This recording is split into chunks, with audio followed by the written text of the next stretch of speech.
Hello and welcome to episode 8 of Empowered Podcast with Michael Abney and Marilyn. I'm Michael. I'm Marilyn. We're so glad to have you with us on this new subject that we're going to talk about today. Which is creating your sacred space. So when we were talking about the series of episodes that we were doing, we talked about in a past episode about creating the morning practice and creating a meditation space, which kind of led into us looking at how we treat our whole space that we live in, whether that's an apartment or a house, how we have that set up. Doesn't matter how much we have, how little we have.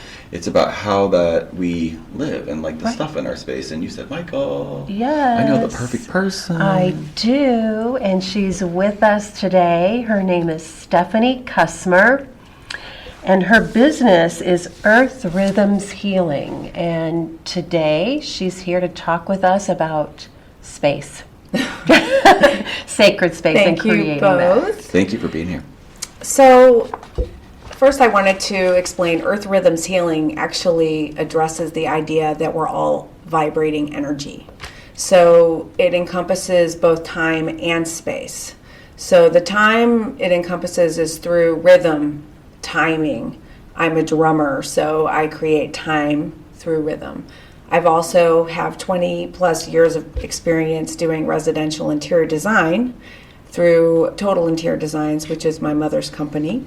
And by going into people's homes and helping them create their homes, I've created relationships with these people and gotten to know them as friends, and also help them work with their space and help them make their spaces work for them. And so combining these two things allows for us to understand how important our spaces are to make sure that we are living in a space that takes care of us on all levels, the emotional level, the spiritual level, the physical level. And how we interact with our space is actually a reflection of ourselves. Yes, that's what I believe to be true also. So tell us a little bit more of how you would help someone who said, I can't get a morning routine started because I can't find a space in my house that feels good. How would you start with them?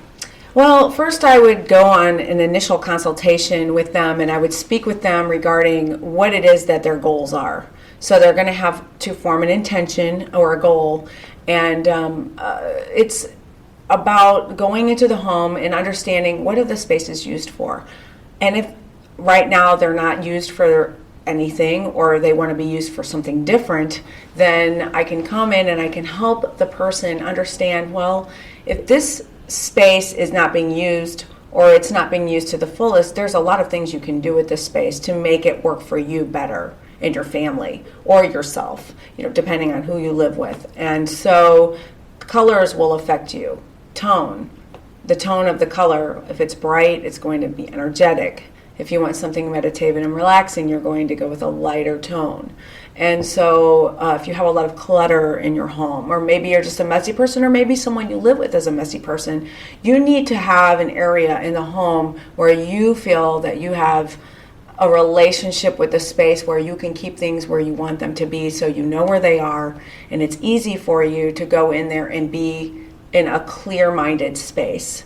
So some people tell me, well, I live with my husband and he's very messy.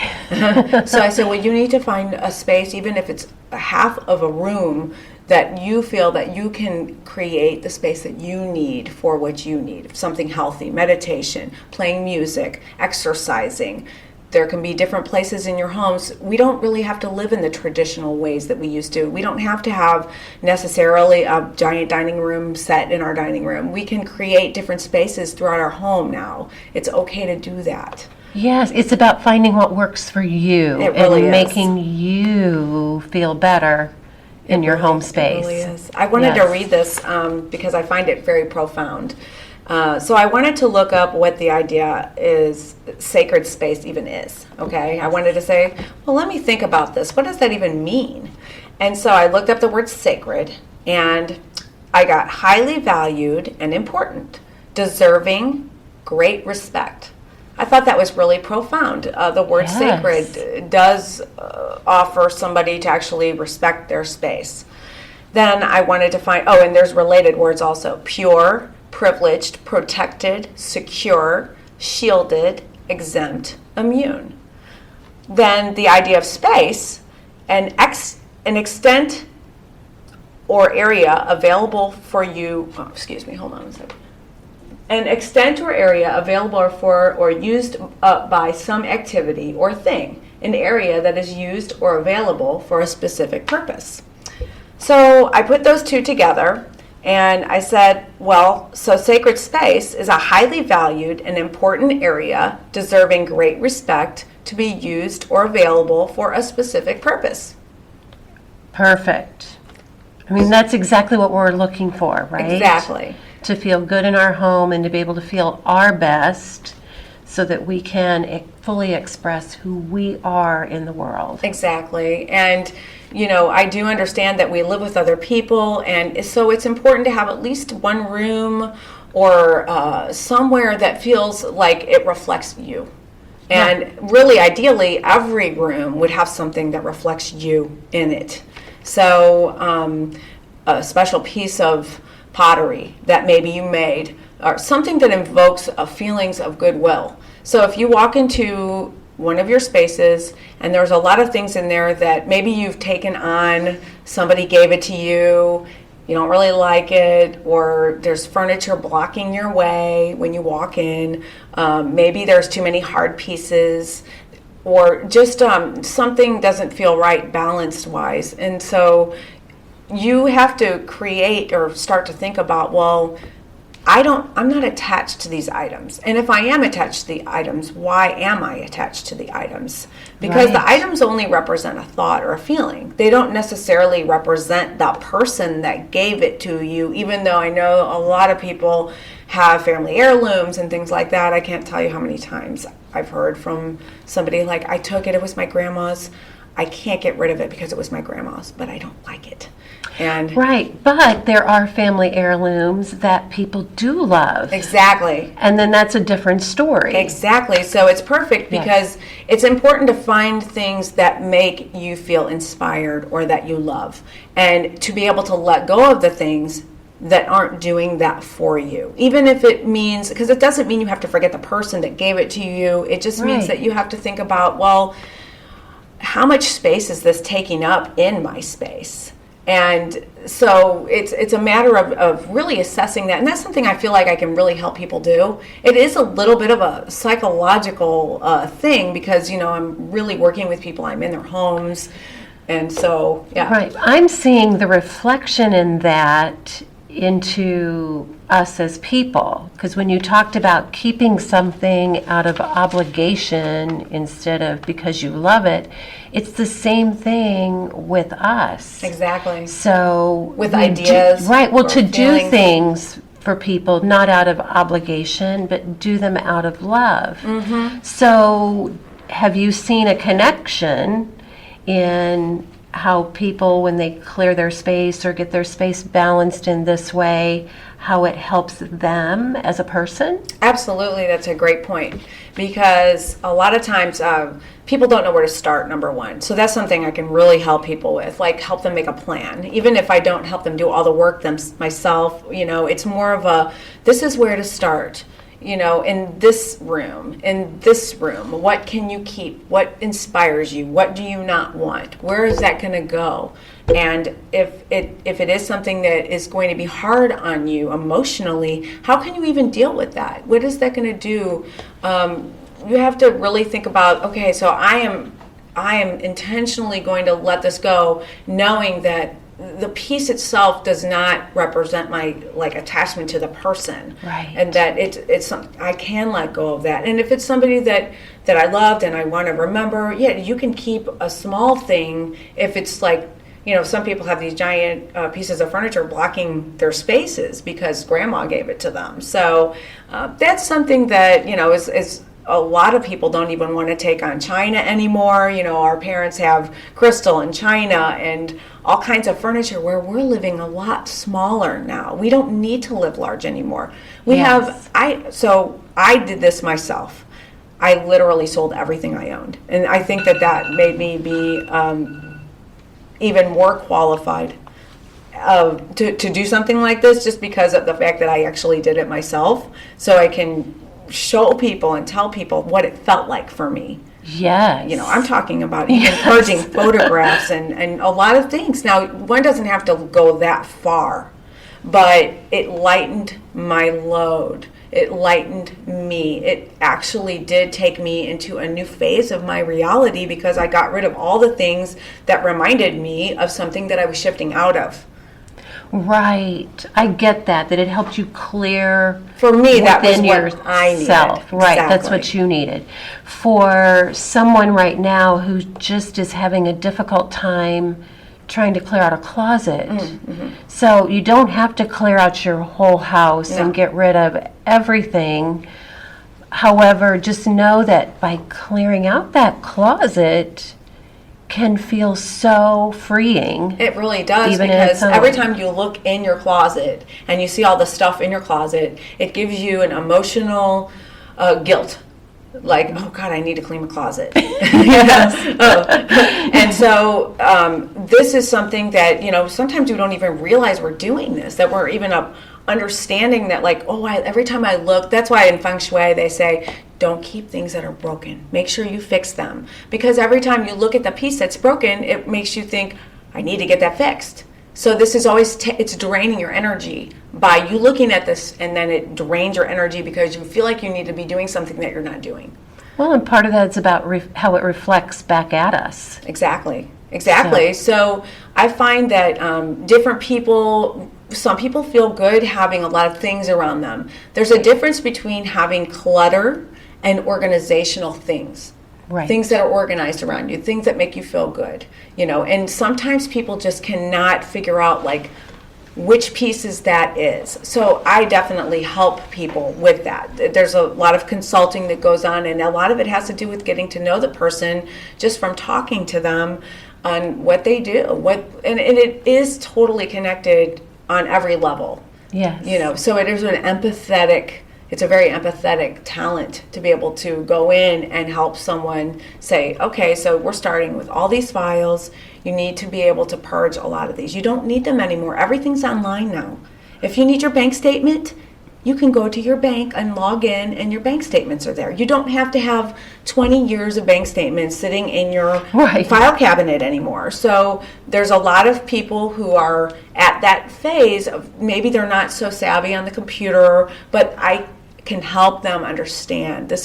These are things that you can do. They're easy. It may seem complicated, but it's not. And we can take some of this out so it gives you space for other things. Right. But it's also about trusting the new. Trusting and being the new, able to being in the change and move flow. into the new. Trusting the new is so when I cleared my stuff, that's exactly what happened. Is I had to trust the new. I was going off into some new adventure.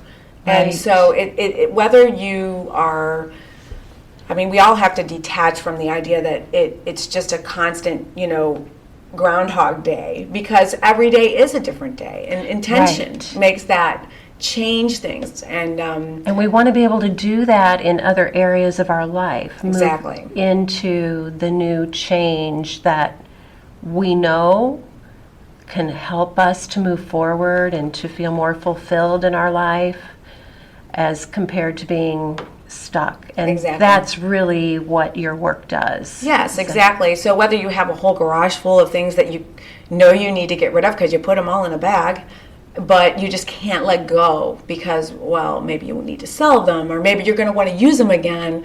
Yes, I say, well, yes. if you haven't used it in a year, unless it is something that would just only be used once a year, then, you have to assess, well, I do use this once a year, but there is a difference. And sometimes you have to literally go through the things and ask that question.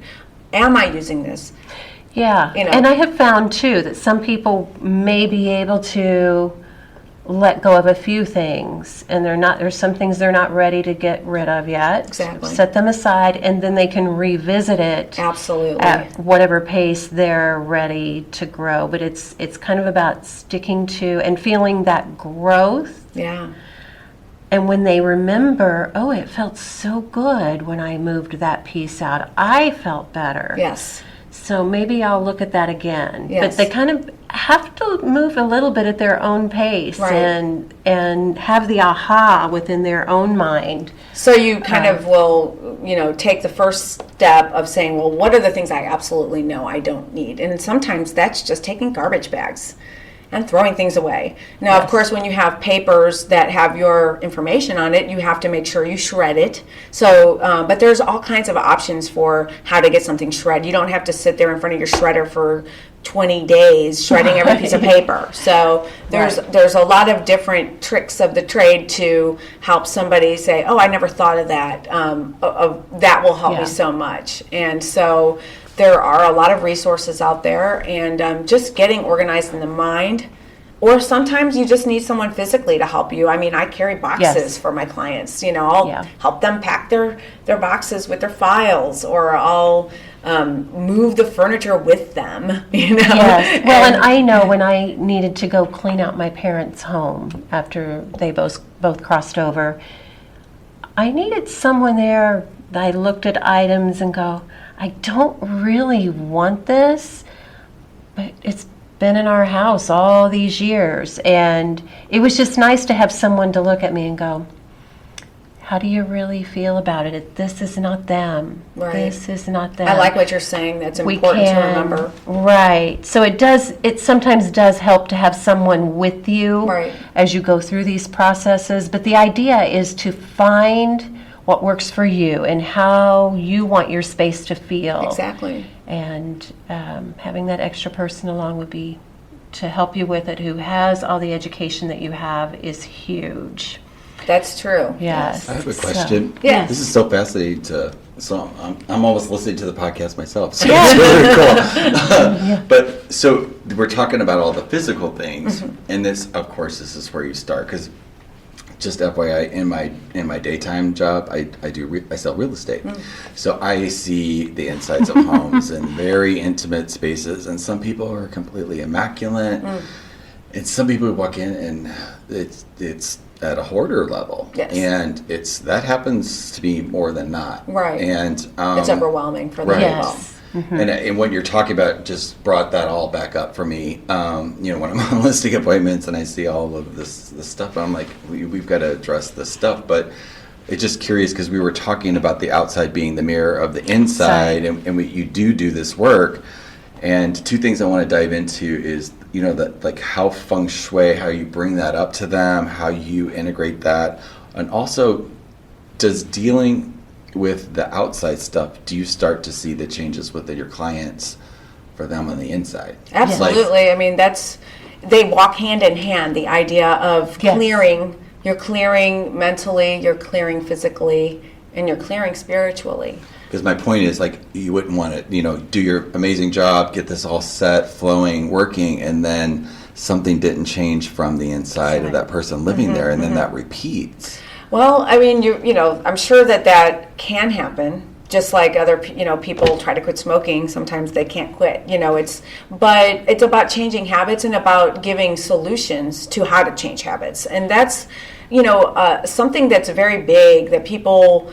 They really do need encouragement from someone else who has experience sometimes to help them with that. Like just the idea of there's a place for that, and when you use it, then you put it back, and helping them understand like how to even create that for themselves, or just how a room layout stops the key, the energy flow or not. Because if you have things that are blocking when you need to walk through the room, you hit your leg, or it's always in the way, and it can get on you after a while. You're like, oh gosh, every time I walk by this, I hit my leg, so it's trying to tell you, well, maybe you need a different room layout. I've helped people move out of their homes and merge, like couples who are getting married, they have two residents, and we'll do room layouts. We'll take an inventory of the different things that they have and where can they put those into their different spaces and what they can get rid of. What do they have two of? What do they not need to bring with them so that they can live together harmoniously and not feel like, or say someone's moving into someone's house. And so there has to be a mental aspect of clearing the space so that the other person feel like they live there as well. Right. That's a big one. And so the energy flowing, basically, for each person, for both people that live there. And then maybe they can notice how their own energy flows more easily, and their energies can work together when the energy in their space is flowing. Exactly. And everybody needs to feel like they have a space where they are together, but then they also need some space where they're apart, and that should feel like there is that for each person if we're talking about two people. As far as Feng Shui goes, I'm not a strict constructionist when it comes to Feng Shui, because Feng Shui is an actual divination system based on vibration and how to set up a space.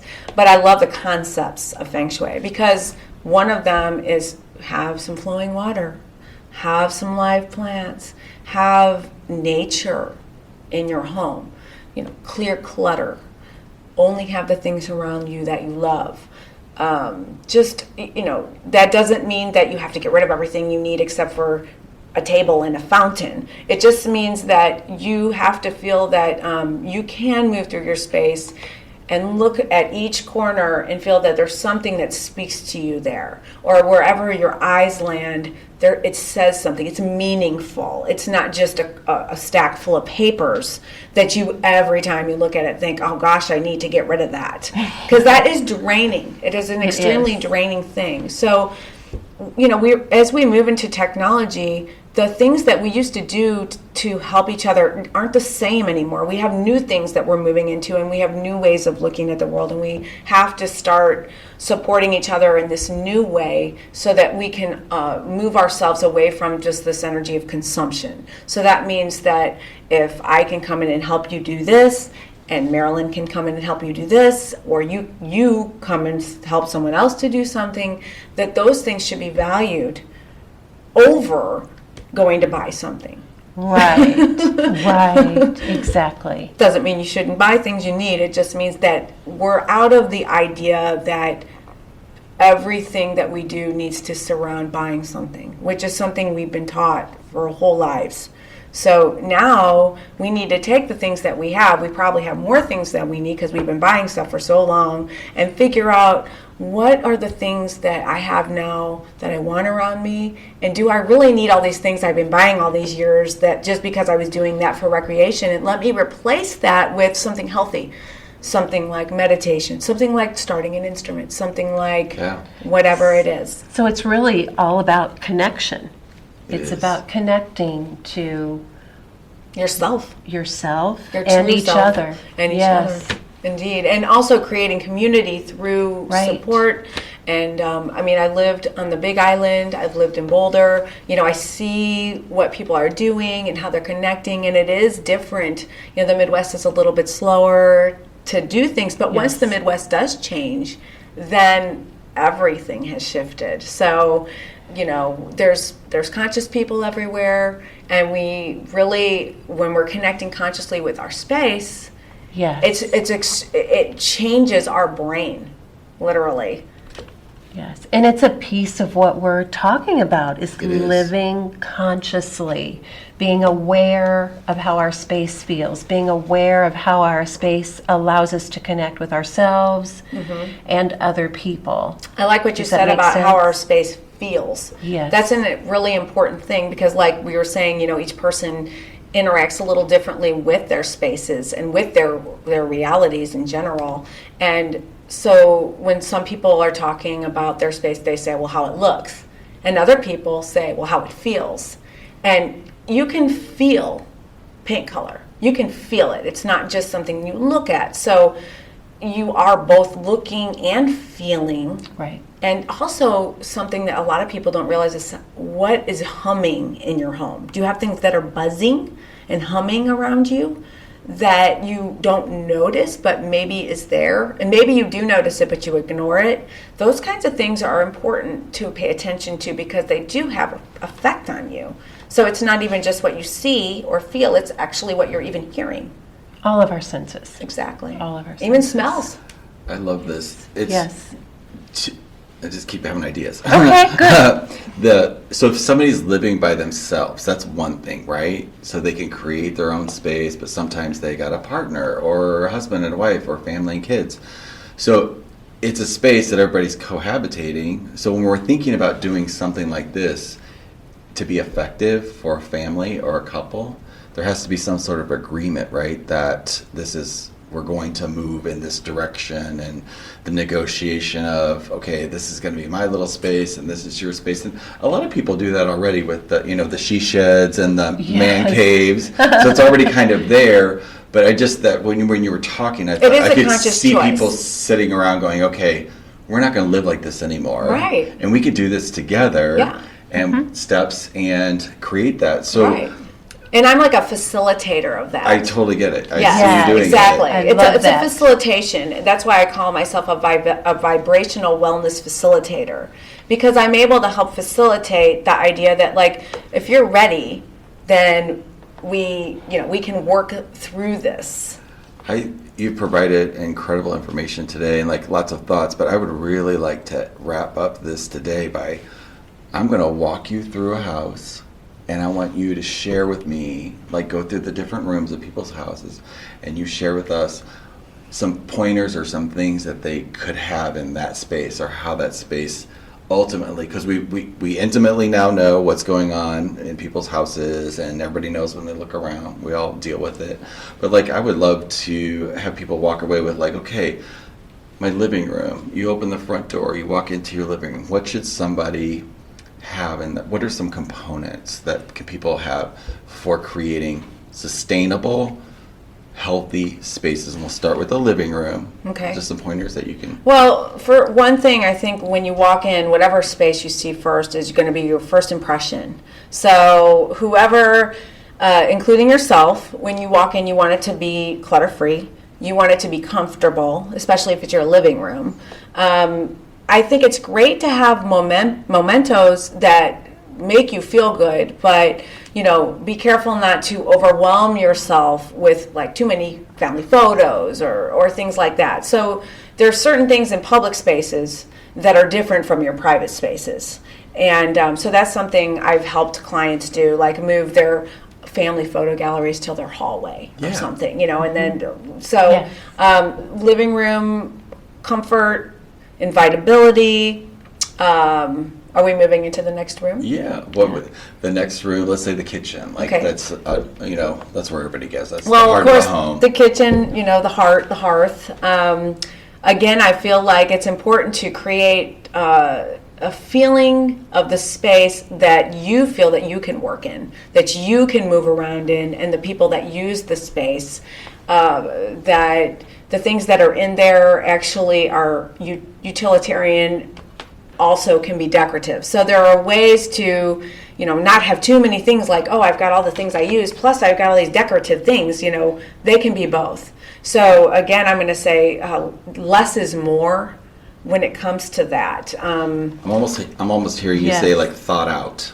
Absolutely. Like, that we never do anything until we've thought about it. Until we intentionalize on what is it exactly we're trying to do, and that is always the case. Like everything's got a home, right? Everything has a home. I mean, I've done everything from just helping people just change the colors of their space that would be more energetic for them, to really redo their whole entire kitchen. So yes, it's going to be a home for everything. You don't want your pans stacked up on your counter, Right. Or you don't want to leave them in your oven. What about the bedroom closet areas?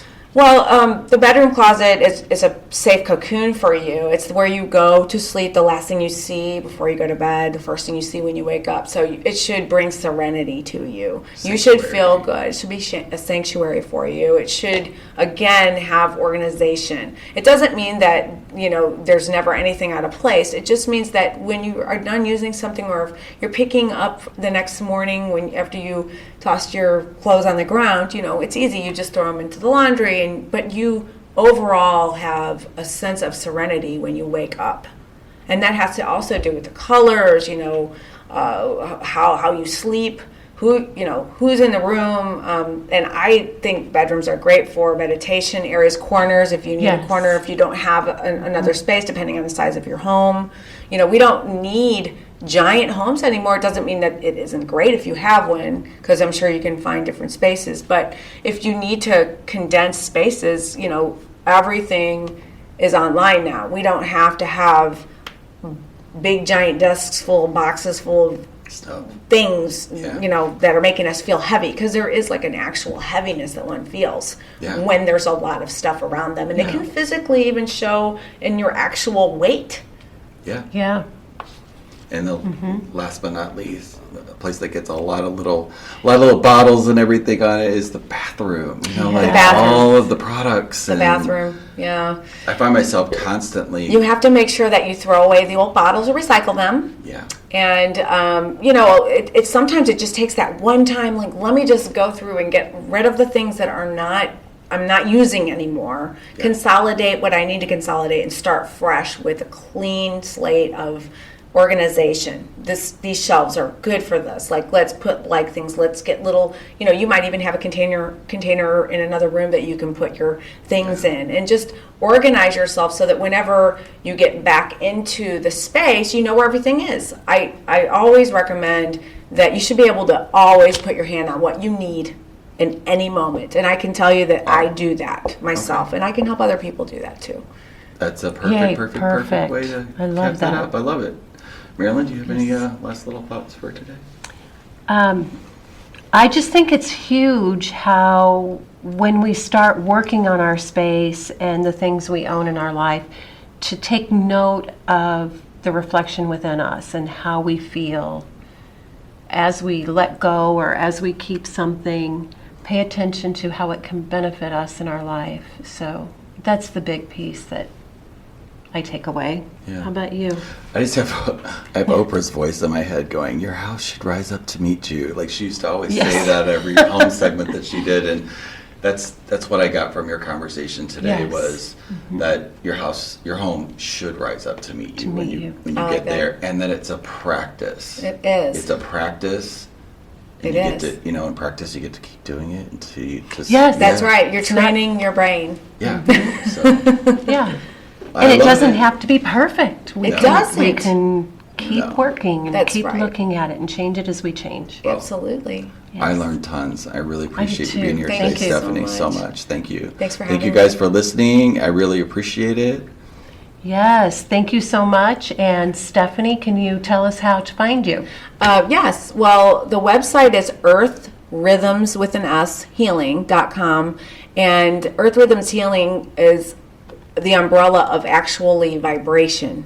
Being a vibrational wellness facilitator that I am, I will help you because time and space are the same thing. It takes time to get somewhere, and it takes space to get through time. So earthrhythmshealing.com, and if you go there, you should be able to find anything you need. I'm on Facebook as well.